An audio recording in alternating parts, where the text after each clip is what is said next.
becoming qualification awarding institutions. This will enhance our space in the sense that we will be admitting, training, assessing, qualifying and certifying our trainees on the same level. That is, the national polytechnics become the centers which will know who should be assessed to be trained for which industry. This space we are in today at the Kenya School of Tvet, we are speaking with industry so that we train our students from industry in industry as much as possible. So we are tasking the national polytechnics from area to area, say coast, northeastern, eastern, western. We are tasking them to be able to speak to industry, discuss with them which areas of training can we leverage on.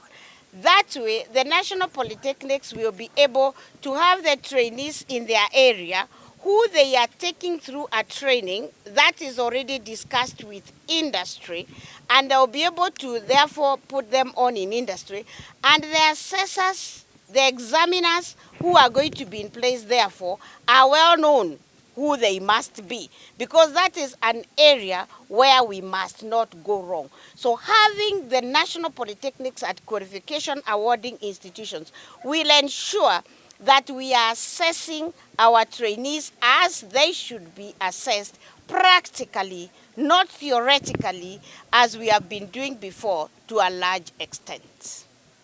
The ministry and the government and treasury, as much as possible, are doing their very best to ensure that they enhance funding of the Tvets, because it is of pragmatic interest that the government takes care of this area. So as much as possible, the government is doing everything possible to ensure that as much as is practically possible, the Tvets are well funded.